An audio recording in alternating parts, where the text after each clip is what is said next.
Alright, so I'm just gonna adjust everybody's mics. Okay.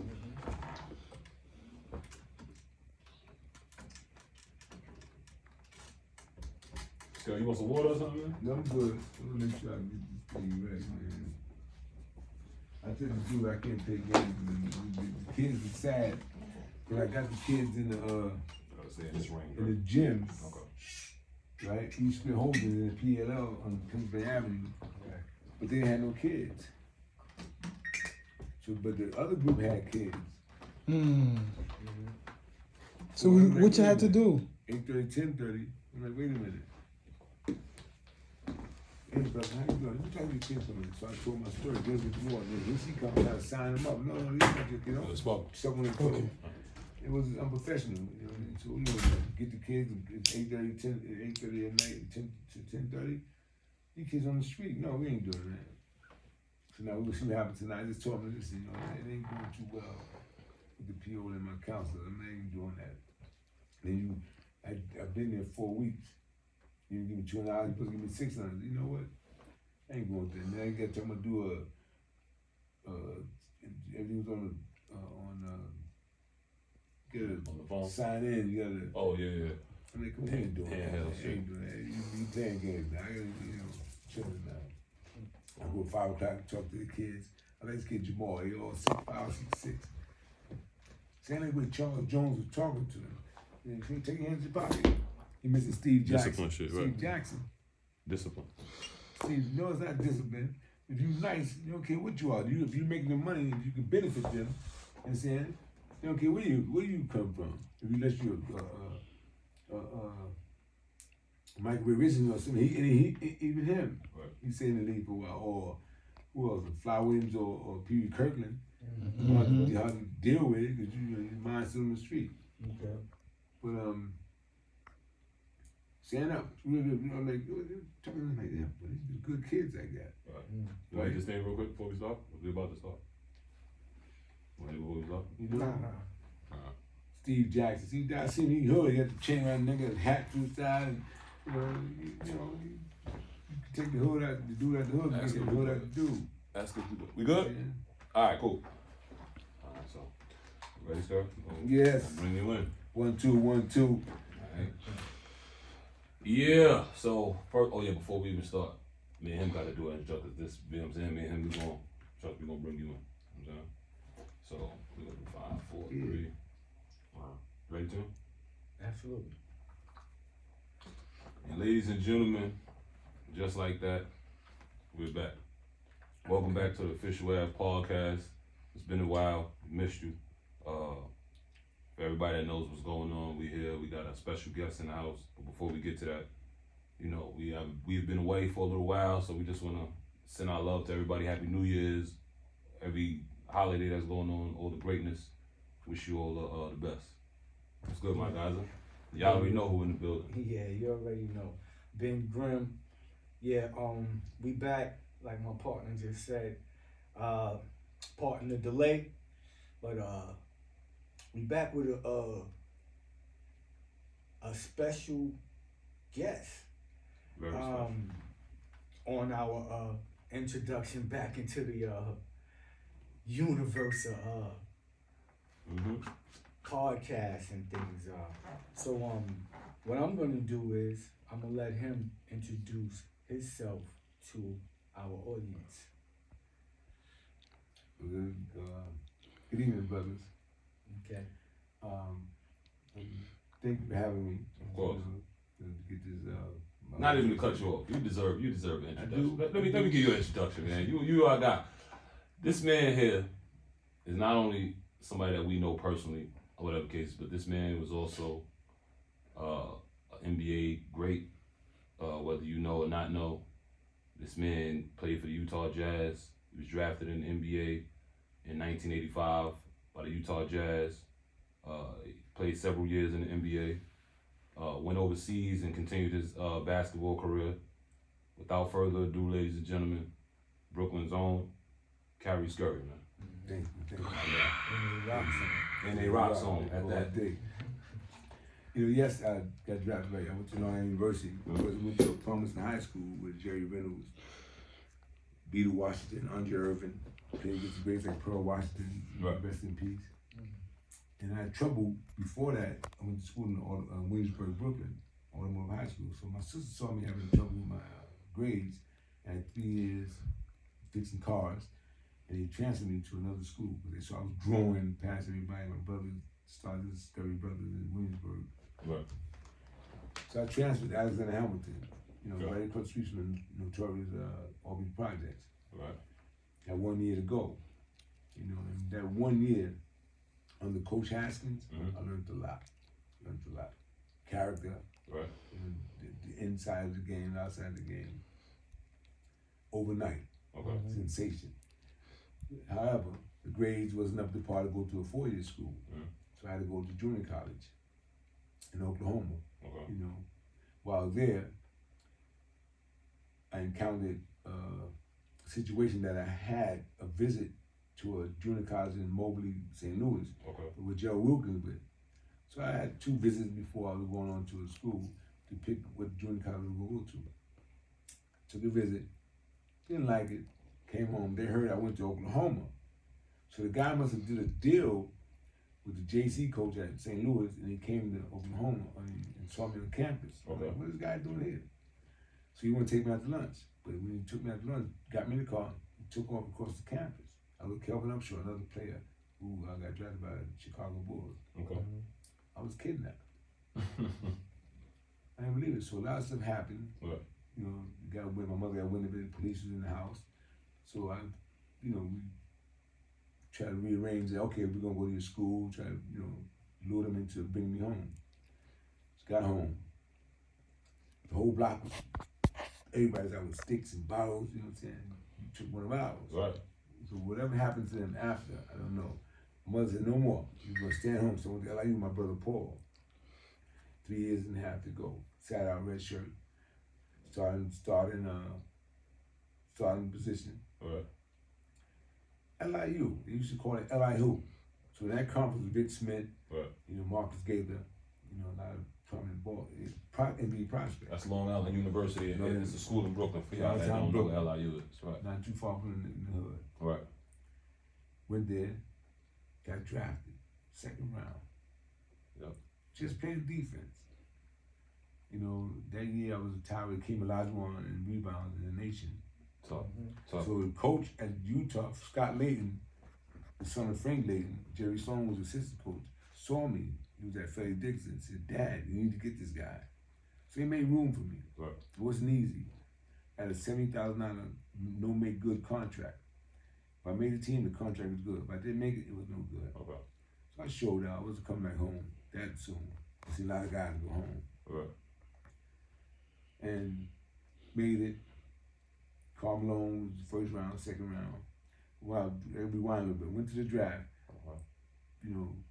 Patrick Ewing, Mark Jackson, everybody was there. But Mark came after me. So Chris Butler was there, Johnny Newman, Charles Oakley, Swell Webb. Pat came out that year or 84? He came out 84. Right, he came out the year before, right. Right, I think Hakeem Olajuwon also came out 84, 85. And it was a big draft. 85 was a big draft. So I had the 2nd round, 37 pick, which is good. I remember that. 37. I know it. 37 pick. Right, I know. And I showed out. Me and Karl Malone was like Batman and Robin. We stayed together. We grew into a rookie year. While I was there, George Gervin, Iceman Gervin, came by to talk to the rookies about his life off the court. Right. I didn't pay attention. I'm over there talking to Karl Malone sitting there. John Stockton's over there. Daryl Curry, Steph Curry's father was there. And I'm talking, and not paying attention. Man, I'm not gonna be like this guy. And here I am telling my story to the youth today about off the court, the behavior, what doesn't mix with basketball. Why? I was in Spain. Well, after a contract dispute with Utah, I wanted to be traded to the Knicks, because the Knicks wanted me. Right. So they didn't pick me up. Rick Pitino was the coach at the time, so Rick Pitino. He wanted me. You didn't want me go. All kinds of stuff happened. Now I'm disregarding and acting the fool out there. Right. Hanging in Ogden, the blacks were more or less populated there. So I see was predominantly Mormons, white. Right. There was no blacks, but there's 1% in Ogden, Utah, so 35 miles away. I definitely was gonna ask you that because I know it wasn't a lot of brothers in Utah. Yeah, so I'll go out and hang out. found the brothers, you know what I'm saying? Got into a little situation, DWI. So I started to, you know, not wanting to be there, you know. Right. You know. So they waived me, and the Knicks picked me right up. So I met them in San Antonio. That was in what, 89, 90? Right. Right. So as that contract shoot was going on, you know, conflict of interest, because Rick Pitino said, well, we want you to come out the following year, because now this is playoff time like dead weight. Right. I played a couple of games. So I went to Greece, you know, for a year, so I come back, stay in shape, come back. He goes to, I think, Kentucky or Louisville. He goes to college. He became one of them college coaches, yeah. Right, he became one of them. So while there, I hurt my arm, came back home, wanting to be back in the NBA. Right. So, nothing. Agent told me nothing. So I go back to Spain. While in Spain, playing this George Gervin, you know, was the best player of the game. I consumed a lot of alcohol that night. Behind the wheel of a car. Got into a car accident in Spain, the mountains of Spain. Now, there's a curve in the mountains, but on the left side, there's a cliff going off. Right. You know what I'm saying? Movies, the car go off the road. By the grace of God, I stayed on this side, ended up breaking my neck. I have 4 pins in my neck as we speak. Damn. So I was told that I wasn't going to be able to play no more. I said, what, me? Not play basketball no more? It's like I was a fish out of water without that ball. So I came home and didn't want to face reality. So I started drinking and drugging and had this created a legend in my own mind. And so I saw a kid one day in the park, Purified Park. Right. As I went and had my drugs, I told him, show me the triple threat in one motion. He showed me he did it wrong. Passed me the ball. I showed him. Passed me the ball. Showed him did it wrong. Showed me 3 times until he got it right. I said, you got it? He said, he got it. As I walked away, I stopped and turned back. And I said, I don't care how good your crossover is or your jump shot. If you're boxing right, they'll never see you. Right. You got it? So I go on. Sometime later, he sees me. I said, mister, I'm doing good in school now. I said, what are you talking about? He said, I'm that kid you were talking to in the park. I started crying. From that day on, I threw my drugs away, never used drugs again. So if I can't be a part of the game, you know what I'm saying, or play per se, and I know I'm getting older now, I can't play with a broken neck. You know, these guys, probably these young guys, you know, demolish me. Right. But I can still be out there on the court, telling the kids about my story, or hopefully they don't go down the same road. Right. That's how I formed the Hoops of Journey. You know, and after that, I had to do a DWI from Utah, so I had to go to Houston, John Lucas rehab. I went there. Houston Rockets see me, you know, practicing with the Houston Oilers and stuff like that, getting shape, tip-top shape. They wanted me to come to the camp, summer camp. Went there. MVP against the Lakers, they want to invite me to the Veterans Camp. Right. Give me this sign, man. He found out I was in a car accident.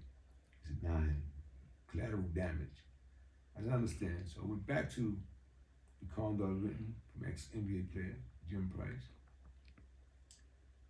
Drinking there, drinking on the plane, and drinking back in New York. So people saw me in that condition. Right. I never thought it could happen to me. Right. You know, so I started buying friends. I started to, you know, like I said, create a legend in my own mind. The great Carey Scurry.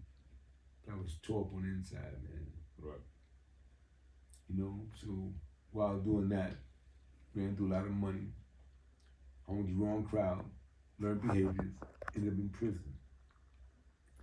While there, I saw the influx of these youth coming through the prison. I said, what's going on out there? Right. So I did my research. You know, each kid that don't graduate, they building new prisons. Each kid that leaves school don't know how to read or write, do math. You have to know how to read contracts, do math, how to build wealth, and know the value of a dollar. And I said, wow, how could I be useful? I mean, you know, what's my legacy? How could I be relevant? Right. You know? So, came back home and started to put something together, Hoops of Journey. You know, while I was locked up, I made the hat, put the J this way, put the H that way. what's the story, you know? And sharing my story, just keep it real. Right. You can't lie. You've been there and done that. You know, the limousines, the big cars, the fancy cars, the shoes, you know, money, the girls. It was something more to that. Right. After 5 years, it playing in any sport, I ended up broke. They ended up broke. You know, a fool in money will soon part. A fool and his money will soon part. Mm-hmm.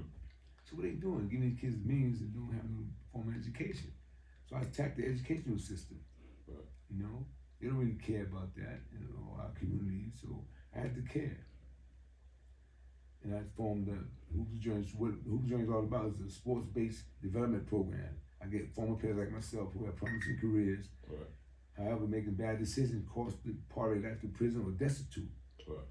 You know, so, and a lot of these kids are being pushed to school, not knowing which way to go. You know how I know that? Because I'm one of them. No one looked over my shoulder to make sure I did my homework. I was pushed through school because of my talent. Right. That's how I squandered money. Didn't know the value of a dollar. You know, barely know how to read and write. You know, I had to learn how to read it overseas, reading signs through the airports, reading books and educating myself. Right. You know. And now I can't shut up. You know. This is good because at the end of the day, you know, a lot of people don't understand the temptations that go on and just being somebody that's in the light and things of that nature. Like, but the question I do got for you is, what made you what was it that exactly made you decide that I'm gonna try this? I'm gonna try drugs. You said drugs, whatever the case. Yeah. What made you decide to say I'm gonna at least fuck around with this shit? Like, what was that defining moment that made you decide to say let me just fuck around with this shit? The reality. I was in a delusional state. I didn't want to face reality, so I numbed myself. You know, I tried that. Somebody said, try that. So I graduated from drinking. My first drug I tried was in high school, a joint. You know, I went through college like that, you know, playing flying, you know. So after a while, the weed, you know, you started reacting slow to it. So I said, I can't do that, so I get a quicker pickup with coke. So we graduated, you know, like parties. Right. After Lakers games, so I got introduced that way. So I ran back to what I knew best, not to face reality. So I stayed numb. Right. I stayed numb. So in jail, we can't fight. There's drugs in jail, but you can't, you know, I wasn't looking for that. It was time to rectify what transpired in my life. Man, I was like, what's wrong with you, brother? You know what I'm saying? You just ain't true. I wasn't raised like that. Right. You know, until I realized that I still wanted to play. Right. At the age of 45, 50, you can't play. I went to jail when I was 50 years old. Right. You know? But I must have been in prison a long time ago, didn't know it. And mentally, the worst prison you can be in is the one within yourself. Right. You know, from that lifestyle and, you know, the patch on your back and the girls coming to you, you know, this is new to me. Right. You know? And I wanted that, you know? And again, the drug was just something recreational. Right. It was part of the scene, you know? See a lot of stories about some players, not to mention names, but you know, they don't question you. They don't drug test you unless you really do something out of character. Right. Something outlandish or something like that. Yeah, like you being police, you know, contact, your car being on the side of the road, drunk and behind the wheel. You know, a lot of players like that got caught out there like that. But they knew it.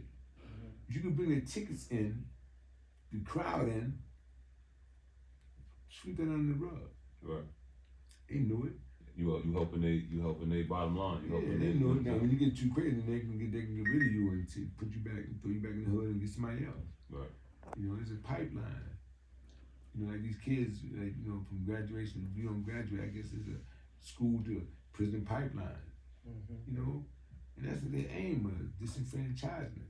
But right now, you know, I can read or I can no longer point the fingers at the powers that be. You can say white man, whoever it is. Right. We know full well the problems ourselves. You know, black lives do matter to me. You know what I'm saying? Helping the next brother. You know, the bucket crabs, helping them. You know, you get up top, go reach with somebody, make CEOs out of these brothers, educate them. So we got Hoops Joint. We have a pre-college workshop at Bard Community College. Okay. We got curriculum, you know, arts and crafts. We do that. Okay. Style Dome with Eric Hicks. Okay. You know, partner up with Empowered by Game Over, Elite Learners, you know, Trey Whitfield Foundation, you know, SOS from Mo Dog over there, Save Our Absolutely, Streets. shout out to them, shout out to them. You know, so you guys be coming together doing a ceasefire, a gun buyback in Tompkins Park over this summer, July 8th, if it rains, it'll be July 15th. That's why we glad you're there too, man, because that's what I know that's what you got going on, and you know, we wanted to make sure we gave you, you know what I'm saying, we wanted to put some light on that. Yeah. And let the people know. You know? Yeah, gotta try to get a collage of all the Brooklyn rappers. It's Right. a Brooklyn thing, you know what I'm saying, showing love to Brooklyn way, paying homage to Biggie. Right. You know, we want Maine on them to show out, pop out, you know, paying homage to Pop Smoke and all the Absolutely. Pearl Washington, and everybody from Brooklyn. You know, we gonna rap about these Brooklyn streets, you know. And just not per se them, just 4 bars from each rapper. But the point is, us giving back. Right. Cause who cares? Who would, if we don't do, who else gonna do it? You know, let us tell our narrative. Stop letting them tell our story. Right. You know, let us tell our story. You know, they put it tell us, they put a switch, a spin on it. Little spin on this shit. You know what I'm saying? Make it look bad. That's what they're trying to do. That's how you disenfranchise a people. Right. You know, these crimes. What about the good things we do in the community? Why you keep showing somebody shot down the block or he had outstanding records and, you know, shit like that. You know, tying Eric Adams' hands. You know, he representing us. You know, they can do but so much. We have to meet them halfway. Yeah. Barack Obama, these people. We know what they're doing. I can see what they're doing. They transparent. But where do we play our role? Where do I play my role? How can I be relevant? You know. So my legacy, I want to leave my legacy behind. And listen to me now. I was once there. I ran the same street, the same 57 school, PS 84, Right. PS 81, Boys and Girls High School, Axel Hamilton, Automotive. These schools, 270, you know, Derek Hamilton, Bush is doing a lot of things over there with their community. So I want to be part Shout of out that. to them too. Yeah, definitely. You know, Definitely. we want to be a part of the growth and development of our community. You know, and giving back that way. You know, Oh, you definitely will. and again, I want to say something. And the reason why I was afraid, you know, or what I was doing, I thought I wasn't going to be remembered. You know. Yeah. And they saw me at my worst, at my bottom. Right. You know what I'm saying? You know, I give Brooklyn big ups, man. They held me down, man. They held me down. If I would went anywhere else, in the condition I was under, walking around with that type of money in my pocket, Right. Somebody would have lost me, man. I would have been lost somewhere, left somewhere. And so Brooklyn held me down. They saw me. So we got your back. You all right, brother? All right. A lot of hugs. Right. People came out, you know, gave me some food, see me in the hallways. You know what I'm saying? Yeah. I had to go through it, brother. You know, not the person I used to be, but you know, I'm sure not the person. You know what I'm saying? Like, I'm not the person I want to be. I'm sure not the person I used to be. You know what I'm saying? It's changed now. You know, For the better. for the better, brother. You know, for the better. So I need these platforms like this to tell my story. Who's the journey? You know what I'm saying? So those who want to be Michael Jordans and Steph Currys and LeBron James and Luka Doncic. Absolutely. Hey.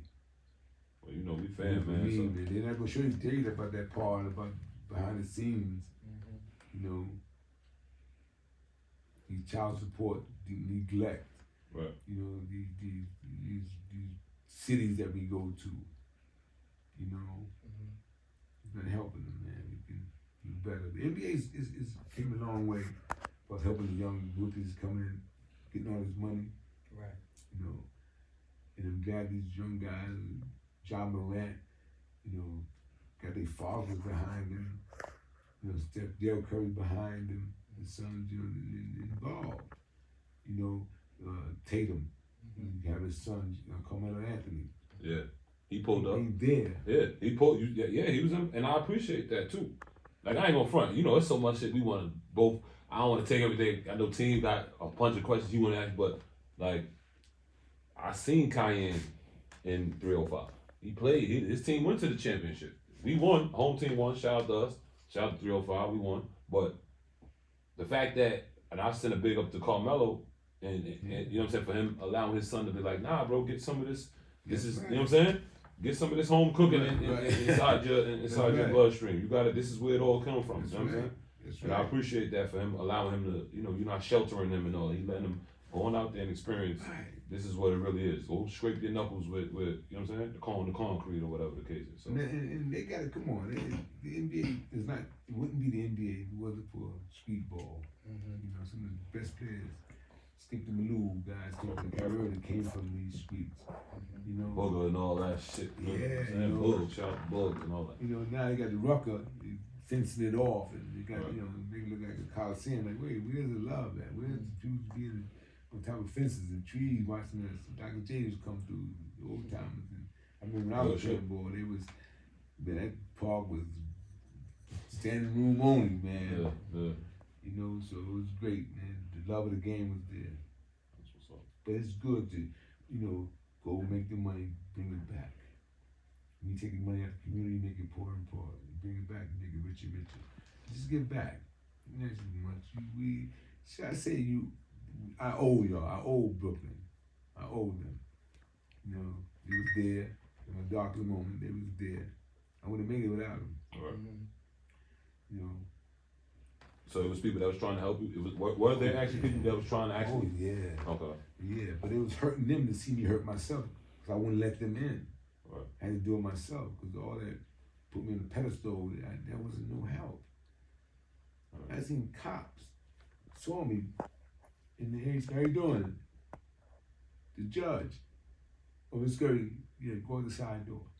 It wasn't helping me. Yeah. Some family members, okay, you be all right. No, I'm not all right. Right. So I had to take control of my own life, man. Because it would leave it up to them, man. I would have been, wouldn't be where I'm at today. When you go back, right? Look, well, I got this question, right? When you go back, what you were just explaining just now about the people in Brooklyn or wherever they was at that was actually trying to reach back out to you and try to pull you out of the rut that you might have been in at the time, right? At the time, you couldn't hear them. But when you did, my question really is, when you did finally hear them, like, what was that like? That's a nice question. That was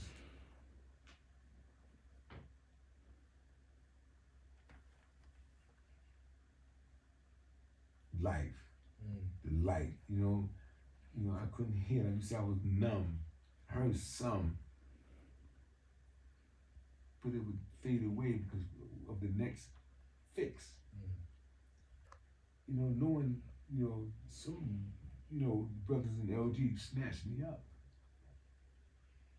because they lost the package. I said, yo, what's up? They woke me up there, what am I doing? What are you guys doing? You know what I'm saying? And they didn't do nothing, because that's how they make a livelihood. And the ones that was giving me sincere advice, I couldn't hear them, man. I couldn't hear them. There's a certain call that you call, speak the language of the people. I couldn't hear them. Too far gone. So the best thing that happened to me, I'm gonna tell you earlier, this may sound unorthodox, was jail. In 7 years. And that also was a little privilege. I said, no, don't do that, because I want the CEOs, I want nobody looking outside themselves and, cratting out with them or, favoritism, And I had to really go through that. I was embarrassed, putting my draft bag down to walk. That's the NBA guy. I was trying to stick my head in the ground like an ostrich. I had to face the reality. Yeah, that was me. I denied it. And everybody, no, it's not me. Everybody said I look like that guy. It was me, man. In jail. Number 22, Utah Jazz. Now I'm 19, 8, 38, 10. Then number. I was next to Karl Malone, John Stockton. Now I'm next to between two felons. So that's reality. That was considered as my bottom. Even in the park and hallway wasn't my bottom. That being in prison. It was that. Couldn't have access to money. The commissary was limited. You know, how I can, borrow something from somebody in the street or just, my NBA check would come. Everything was cut off. All the resources. Cause I sit down. I sat down. Reinvented myself. I had to find out what was wrong with me. Or us as a people, black man. I seen a lot of us, and then for obvious reasons, trying to get ahead or chase that bag. I mean, and then what? How we doing? We destroying our own community. I'm selling drugs to my neighbor. I'm destroying his family to make mine look good. So it was like a dog chasing his tail. I seen the community dwindle. Like I saw the movie American Gangster.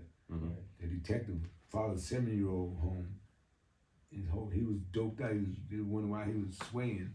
He gets home, his whole family's, using heroin. So I'm like, wow, look at our community. So these Nicky Bonds, these Ernie Myers, these Frank Matthews, they destroyed the community. Nicky Bonds, these guys, I'm not glorifying that. And that's what they're doing. Wait till next month come. What's that, Black History Month? Yep. You watching Superfly. Anybody got to do with anything. The massacre. Those are just show something that's funny productive. Though. Yeah. That's real shit though. But that's funny though that you said that because that is real shit. They will put some comedy shit on for you. You know what I'm saying? We're like pimps and something like that. No, we are great people. Right. Real shit though. That's real. Great lineage. Yeah, that's real though.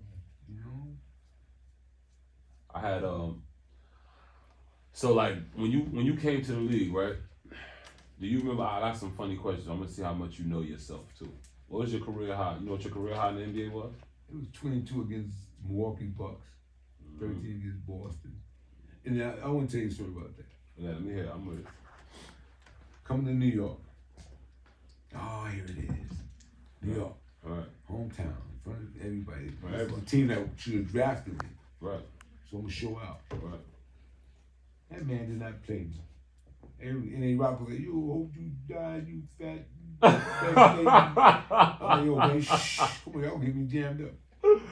Oh shit. He didn't want to play me. That's crazy. Everybody wanted to see me. Spike Lee was there. Everybody wanted to see me. Right. Cause at the draft, there was when the Knicks, the 36th pick, it was Scurry. It was chanting my name. Oh, the Knicks was the pick before? Yeah, before wow. Utah. 36. Who didn't want to snatch? Wilkins. Oh, wow. Everybody was like, whoa, they just dropped. It got quiet in there. Wow. Utah 37th pick, Carey Scurry, Utah Jazz. Wow. Everybody knows, so, Then they sent you to Utah of all places. No disrespect to Utah, but god dang. Utah. What's that was a different experience right there. I'm sure it was. They could at least sent you to fucking. It was sad too, man. It was just Portland or something. Yeah, the team was just divided. There's 6 white guys and 6 black guys. We just stayed together. Jazz Brothers came up with the Jazz Brothers. Right. Me, Carl Malone, Del Curry, Doug Bailey, Dow Griffin, and Ricky Green.